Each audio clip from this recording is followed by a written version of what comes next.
नमस्कार, बहुत स्वागत है आपका। आप देख रहे हैं TV27 न्यूज का खास कार्यक्रम शिव का सावन और मैं हूं आपके साथ प्रशिता शर्मा। शिव के सावन के इस खास कार्यक्रम में हम आपको ज्योतिर्लिंग की महिमा के बारे में बता रहे हैं। द्वादश ज्योतिर्लिंग के क्रम में हम पहुंचे हैं तीसरे ज्योतिर्लिंग पर, जो है कालों के काल महाकाल। महाकाल ज्योतिर्लिंग जो मध्य प्रदेश के उज्जैन में स्थित है। महाकाल की महिमा अपरंपार है। उनसे जुड़ी क्या कुछ कहानी है, पुराणों में हमारे क्या लिखा है, किस तरह से उनकी पूजा करनी है, आराधना करनी है, जिससे कि महाकाल की महिमा आप पर बनी रहे, कृपा आप पर बनी रहे। ये तमाम जानकारियां देंगे। हमारे साथ स्टूडियो में खास मेहमान मौजूद है, आचार्य रविशंकर तिवारी जी। आचार्य जी, बहुत स्वागत है आपका TV27 न्यूज के इस खास कार्यक्रम में। द्वादश ज्योतिर्लिंग की जानकारियां हम दर्शकों तक पहुंचा रहे हैं और उसी क्रम में हम पहुंच चुके हैं मध्य प्रदेश के उज्जैन स्थित महाकाल ज्योतिर्लिंग। सबसे पहले क्या महिमा है कालों की काल महाकाल की? अकाल मृत्यु वो मरे जो काम करे चंडाल का, और काल भी उसका क्या करे जो भक्त हो महाकाल का। भगवान महाकालेश्वर ज्योतिर्लिंग की अत्यंत महिमा है। यह जो ज्योतिर्लिंग है यह मध्य प्रदेश के उज्जैन जिले के क्षिप्रा नदी के तट पर स्थित है। उज्जैनी में महाकालेश्वर भगवान इस संसार में सभी को भयमुक्त करते हैं। यह जो ज्योतिर्लिंग है ये एकमात्र ऐसा ज्योतिर्लिंग है जो दक्षिण मुखी है, यानी उसकी जो जलहरी है उसका मुख दक्षिण में है। ऐसा इसलिए है क्योंकि भगवान महाकालेश्वर जो वहाँ पर प्रकट हुए थे तो वो काल बनकर प्रकट हुए थे। दूषण नाम के दैत्य का जब वो काल बनकर प्रकट हुए थे, इस कारण से वहाँ की जो जलहरी है वो दक्षिण मुखी है। एक विशेष महत्व तो ये भी है कि जो कर्क रेखा है और जो देशांतर रेखाएं हैं उनका मिलाप ठीक उसी स्थान पर होता है जहाँ पर वह महाकालेश्वर ज्योतिर्लिंग है। इसकी विशेष महिमा है। दक्षिण मुखी होने की वजह से जितनी भी तंत्र साधनाएं हैं, जितना भी आगम शास्त्र है, दरअसल जो माता पार्वती हैं और भगवान शिव हैं उनके बीच में जितना भी संवाद हुआ है और भगवान शिव ने माँ पार्वती को जो भी शास्त्र बताए हैं उसे आगम शास्त्र कहते हैं। और उन आगम शास्त्रों में जितना भी तंत्र विधान है या अन्य कोई भी तंत्र विधान है, कोई तंत्र साधना है, कोई तांत्रिक मंत्र है, उसकी अगर साधना महाकालेश्वर के समीप की जाए तो वो फलवती होती है। महाकालेश्वर भगवान उस क्षिप्रा नदी के तट पर सभी को अमृत प्रदान कर रहे हैं। जो गुरु हैं, बृहस्पति हैं, वो एक राशि में एक वर्ष रहते हैं। इस प्रकार से जब गुरु सिंह राशि में प्रवेश करते हैं तो उसे सिंहस्थ कहा जाता है। और जब सिंहस्थ होता है तो महाकालेश्वर के समीप क्षिप्रा नदी के किनारे कुंभ का मेले का आयोजन होता है। उस समय बहुत दूर दूर से ऋषि मुनि मनीषी अन्य मानव जाकर वहाँ पर भगवान महाकालेश्वर की उपासना करते हैं। भगवान महाकालेश्वर की कृपा से सभी को मनवांछित फल की प्राप्ति होती है। बिल्कुल, जैसा कि आपने बताया महाकाल की महिमा, ऐसा कहा जाता है कि जब समुद्र मंथन में अमृत निकला था तो उसकी बूंदें जहाँ पर महाकाल का ज्योतिर्लिंग स्थित है वहां पर पड़ी थी। क्या कहानी है? बिल्कुल सत्य बात है। एक बार देवता और दानवों में बहुत विशेष युद्ध होने लग गया, और जब वो युद्ध होने लग गया तो फिर उन्हें किसी ने समझाया कि अगर समुद्र मंथन किया जाए और उससे फिर अगर अमृत निकलेगा तो अमृत निकलते ही उसका पान जो कर लेगा वो अमर हो जाएगा। ऐसा भाव करके कि हम अमर हो जाएंगे, देवता और दानव दोनों ही समुद्र मंथन करने लग गए। समुद्र मंथन के समय में बहुत सारे रत्न निकले वहां से। उसी में से सर्वप्रथम विष निकला, उसका पान भगवान शिव ने किया। उसकी कथा हम पहले आपको बता चुके हैं। अब जब अंतिम में वो अमृत निकला, तो जब वो अमृत निकला तो देवता और दानव दोनों आपस में झगड़ने लग गए। वो कहते थे कि हम पिएंगे, वो कहते थे कि हम अमृत का पान करेंगे। और इसी क्रम में जब वो झगड़ते हुए आगे बढ़ने लग गए तो उसी क्षिप्रा नदी के जल में उसी महाकालेश्वर के स्थान पर उस अमृत की कुछ बूंदें गिरी। इसलिए कहा जाता है कि वो उस स्थान पर जो भी व्यक्ति तपस्या करता है, क्षिप्रा के जल का पान करता है, उसके शरीर में कभी भी कोई असाध्य रोग नहीं होता। उसका जीवन पर्यंत उसका शरीर आरोग्यता को प्राप्त होता है। ऐसे महाकालेश्वर भगवान की और क्षिप्रा मैया की कृपा है। देखिए, जो महाकाल भगवान की अवंतिका नगरी है, उस महाकाल भगवान की नगरी में क्षिप्रा नदी करधन की तरह लिपटी हुई है। जैसे छोटे से बालक की रक्षा के लिए माताएं उसके कमर में करधन बांध देती हैं, वैसे ही क्षिप्रा नदी करधन की तरह वहां पर लिपटी हुई है। और वो क्षिप्रा नदी भक्तों को मनवांछित फल देने वाली है। उस जल में जब अमृत की बूंदें गिर गईं तो वो जो जल है वो अमृतत्व को प्राप्त हो गया।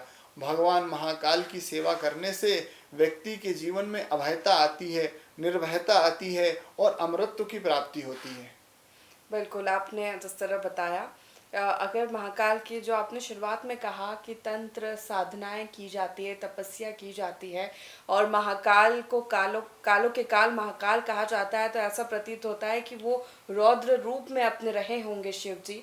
तो सरल व्यक्ति अगर उनकी उपासना करे तो किस तरह से होनी चाहिए? या भयभीत जो होते हैं कि महाकाल की पूजा कालों के काल है, वो तो विनाशकारी जिस तरह से उनको बताया गया है। देखिए, भगवान तो सर्वत्र हैं और सबके लिए मंगल करने वाले हैं। भगवान महाकालेश्वर ये बात सत्य है कि रौद्र रूप में प्रकट हुए और दूषण नाम के दैत्य का वध करने के लिए प्रकट हुए। फिर भी भगवान अपने भक्तों के लिए तो वैसा ही भाव रखते हैं जैसे एक बछड़े पर उसकी माँ गौ भाव रखती है। इसकी एक बहुत ही पौराणिक कथा है। एक समय की बात है, दूषण नाम का जो दैत्य है वो राजा चंद्रसेन के ऊपर, जो उज्जैनी के राजा थे, उनके ऊपर आक्रमण करने की सोच बनाकर और वहीं पास में आकर उसने अपना डेरा डाल लिया। अन्य राजाओं को मिश्रित करके वहीं पर उसने अपना डेरा डाल लिया। उसी चंद्रसेन राजा के राज्य में एक वेदशिरा नाम के ब्राह्मण रहते थे। वो ब्राह्मण नित्य भगवान का अपने घर में पार्थिव पूजन किया करते थे और महाराजा के महल में भी वो भगवान का पूजन किया करते थे। जब वहाँ के ब्राह्मणों को ये बात पता चली कि ये दैत्य उज्जैनी के राजा के ऊपर आक्रमण करने वाला है, तो वहाँ के ब्राह्मणों ने भगवान का विधि विधान से षोडशोपचार पूजन किया, अभिषेक किया और अभिषेक के प्रभाव से महाकाल भगवान प्रकट हो गए। जब महाकाल भगवान प्रकट हो गए तो वहाँ जो डेरा डाल के जो दैत्य बैठे थे उनको ये बात पता चली, तो उन्होंने सोचा कि जब उस राज्य का एक साधारण सा ब्राह्मण महाकाल को प्रकट कर सकता है तो फिर ये राजा क्या न कर देगा। और इस भय से व्याकुल होकर वो लोग वहाँ से चले गए। इसकी एक अन्य भी पौराणिक कथा है। वो कथा इस प्रकार है कि जो उज्जैनी के राजा थे, जब उनके राज्य में आक्रमण के लिए बहुत सारे राजाओं ने वहां पर डेरा डाल लिया, तो वहीं पर एक ब्राह्मण देवता रहते थे जो अपने घर में नित्य पार्थिव शिवलिंग का पूजन किया करते थे। उन्हीं के घर में एक छोटा सा बालक था। एक दिन वो उस बालक को लेकर आए और उस बालक ने भगवान शिव का पूजन होते हुए देखा। फिर वो बालक घर गया और घर पे जाके उसने वहीं पर एक छोटे से मिट्टी के शंकर जी बनाए और उनका विधि विधान से जो भी उसे बनता था उससे पूजन किया। भगवान को शीतल शीतल जल चढ़ाया, उसके बाद भगवान को बिल्व पत्र चढ़ाया, पुष्प चढ़ाया। और वो सब कुछ करने के बाद में वो बालक, क्योंकि गर्मी थी तो वो बालक शीतलता प्राप्त करने के लिए शिवलिंग से लिपट कर वहीं पर सो गया। उसे नींद आ गई। थोड़ी देर बाद जब माता बालक की खोज में वहां पर गई और उस बालक को हाथ पकड़कर उठाने लग गई तो वो बालक उठ नहीं रहा था। और माता ने बड़ी ही जोर जबरदस्ती करके जैसे ही उस शिवलिंग से बालक के हाथ को छुड़ाया, भगवान महाकाल वहां पर प्रकट हो गए। भगवान महाकाल ने कहा कि मेरे भक्त को मुझसे दूर कर रही है, मैं तुझे छोड़ूंगा नहीं। जब ऐसा कहा तो उस बालक ने भगवान शिव के पैर पकड़ लिए और बालक ने कहा कि भगवान ये मेरी माँ है। भगवान ने उसे अभयता का वरदान दिया। जब वहां के स्थित राजाओं को ये बात पता चली कि उस राज्य में एक ब्राह्मण के छोटे से बालक ने महाकाल को प्रकट कर दिया, तो वो लोग भयभीत हो गए। भयभीत होकर वो लोग वहां से चले गए। इस प्रकार से स्वयंभू ज्योतिर्लिंग के रूप में, महाकाल के रूप में, काल के रूप में भगवान शिव वहां पर विराजमान है। देखिए, भगवान अपने बच्चों को सदैव शीतलता प्रदान करते हैं। जैसे नरसिंह भगवान ने हिरण्यकश्यपु का वध करने के बाद में अत्यंत क्रोध में आतुर हो गए थे और कोई भी उनके समीप नहीं जा पा रहा था, लेकिन फिर भी जब देवताओं ने कहा कि प्रहलाद तुम जाओ, जब प्रहलाद भगवान के समीप गए तो भगवान जैसे शेर अपने बच्चे को अपनी जिह्वा से चाटता है, दुलार करता है, वैसे ही वो भगवान नरसिंह उस प्रहलाद पर दुलार और प्रेम करने लग गए। तो महाकाल भगवान सिर्फ दुष्टों के लिए महाकाल हैं और भक्तों के लिए तो वैसे ही हैं जैसे गंगा का सुंदर स्वच्छ जल है, शीतलता प्रदान करने वाला। इसलिए कोई भी व्यक्ति भगवान महाकाल का पूजन करेगा, उसके जीवन में निश्चित रूप से अभयता आएगी, उसकी कभी अकाल मृत्यु नहीं होगी, उसके शरीर में कभी कोई रोग उत्पन्न नहीं होगा। ये महाकाल भगवान ने कहा है। बिल्कुल, आपने बताया किस तरह से महिमा है महाकालेश्वर मंदिर की और ज्योतिर्लिंग की, और बहुत अद्भुत कहानियाँ उस मंदिर से जुड़ी हुई है आचार्य जी। विशेष चीज़ें महाकाल पर अर्पित की जाती है और शिवलिंग पे, और सबसे विशेष तो है जो भस्म उन पर अर्पित की जाती है। आधी रात में भस्म आरती होती है, इसका क्या महत्व है? भस्म क्यों उन पर अर्पित होती है, इसकी जानकारी दीजिए जी दर्शक। बिल्कुल, महाकाल जैसा उनका नाम है कि महाकाल, तो महाकाल भगवान पर जो विशेष वस्तुएं अर्पित होती हैं वो धतूरा होता है, धतूरे का पुष्प होता है, धतूरे का फल होता है, शमी के पत्र होते हैं। इसके साथ ही भगवान के ऊपर जो विशेष चीज़ वहाँ पे अर्पित की जाती है, या महाकाल ज्योतिर्लिंग में जो विशेष बात है वहाँ पर वह है कि भगवान की सुबह भस्मारती होती है। भस्मारती इसलिए होती है क्योंकि इस शरीर का जो अंत है वो यह है कि हर एक व्यक्ति को मिट्टी में ही मिल जाना है। एक छोटा सा पात्र में आप मिट्टी लीजिए, करीब 1 किलो मिट्टी लीजिए, और उस 1 किलो मिट्टी के बराबर ही अगर इस शरीर को जलाया जाए तो उससे जो राख उत्पन्न होगी, तो जितने तत्व उस 1 किलो मिट्टी में मिलेंगे उतने ही तत्व उस राख में भी मिलेंगे। यानी जैसा ये हमारा शरीर है वैसी ही मिट्टी है, तो सबको मिट्टी में ही भस्मीभूत हो जाना है। इसलिए समाज में यह दिखाने के लिए कि अंत में सबकी एक ही गति है, भगवान महाकालेश्वर को वो भस्म अर्पित की जाती है। यह दिखाने के लिए कि भगवान आप ही मृत्यु के देवता हैं, आप ही व्यक्ति को जीवन प्रदान करते हैं और आप ही व्यक्ति को मृत्यु प्रदान करते हैं। बिल्कुल आचार्य जी, जैसा कि आपने बताया भस्म का कितना महत्व होता है, क्योंकि वही अंत है और उसी को दर्शाते हैं महाकालेश्वर बाबा महाकाल। आगे की ओर बढ़ेंगे। विशेष पूजन की अगर बात की जाए तो इस सावन के महीने में किस तरह से साधक उपासना करे महाकाल की, जिससे उनकी कृपा भक्तों पर बरसे। जी बिल्कुल, महाकाल जो ज्योतिर्लिंग है वो पार्थिव शिवलिंग निर्माण की महिमा से वहाँ पर उत्पन्न हुए थे। तो व्यक्तियों को पार्थिव शिवलिंग निर्माण करके भगवान का पूजन करना चाहिए। व्यक्ति को चाहिए कि श्रावण के किसी भी दिन मिट्टी के शंकर जी बनाएं और उनका विधि विधान से पूजन करें, उनका नाम ही महाकाल रख दें।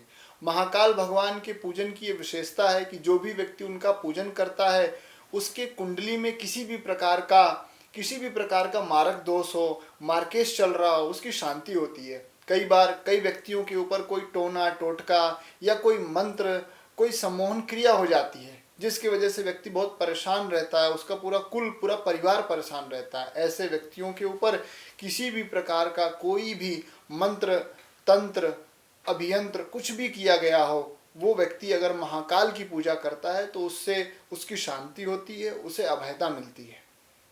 बिल्कुल, जिस तरह से आपने बताया ये पूजन हम कहीं भी कर सकते हैं, घर में भी कर सकते हैं। जी बिल्कुल, भगवान महाकाल का कहीं भी पूजन कर सकते हैं, भगवान सर्वत्र हैं।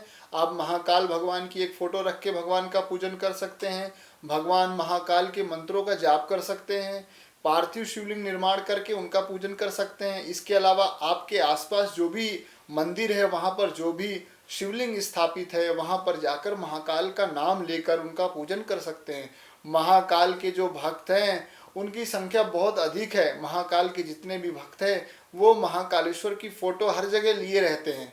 महाकालेश्वर की फ़ोटो उनके घर में जगह जगह लगी रहती है, और मंदिरों में भी जो महाकाल के भक्त हैं वो महाकाल की फ़ोटो लाकर मंदिर में स्थापित कर देते हैं। तो हम भगवान का किसी भी रूप में पूजन करें, महाकाल की कृपा होगी ही होगी। महाकाल ज्योतिर्लिंग की बात की जाए तो ये किस राशि से संबंध रखता है आचार्य जी, और किन राशि वालों को विशेषकर महाकाल की पूजन करनी चाहिए जिससे कृपा उनकी बरसे? देखिए, भगवान तो सबके लिए हैं, सर्वत्र हैं, और 12 राशियों के लिए भगवान एक समान फलदायी हैं। परंतु फिर भी ऐसा ज्योतिषियों का और विद्वानों का मत है कि एक बार मिथुन राशि का जातक अगर वहाँ पर जाए और दर्शन करे तो उसके भाग्य में कोई अवरोध हो तो वो अवरोध समाप्त हो जाता है। महाकाल भगवान सभी जीवों पर समान रूप से कृपा करते हैं, चाहे वो बिच्छू हो, चाहे वो सर्प हो, चाहे वो पशु हो, चाहे वो पक्षी हो, सभी के ऊपर भगवान सर्वत्र एक समान कृपा करते हैं। बिल्कुल। इस सावन के महीने में बाबा महाकाल की पूजन के बाद कोई ऐसा विशेष मंत्र हमारे दर्शकों को बताइए जिसका वो जाप कर सके। अगर वो पूजा नहीं कर पा रहे हैं तो मंत्रों के उच्चारण से ही भोलेनाथ को मना लिया जाए। बिल्कुल, भगवान शिव की महिमा का बखान सरस्वती और शेषनाग मिलकर भी नहीं कर सकते। अनेक ग्रंथों में भगवान शिव की महिमा के बहुत सारे स्तोत्र हैं।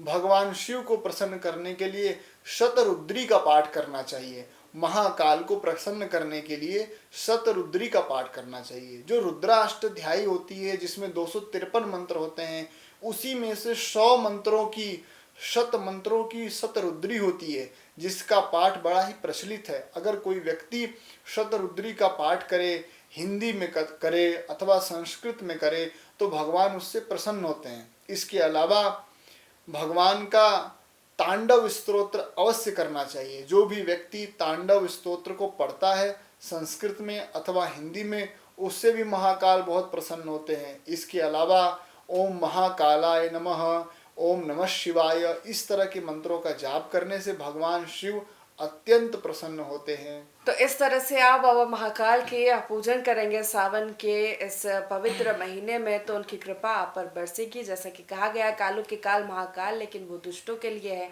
उनका नष्ट करने के लिए। लेकिन आप सहज भाव से उनकी साधना करते हैं, पूजन करते हैं, तो उनकी कृपा आप पर जरूर बरसेगी। महादेव आप पर कृपा बरसाते रहे। फिलहाल इस कार्यक्रम में इतना ही। देखते रहिए TV 27 न्यूज़। नमस्कार।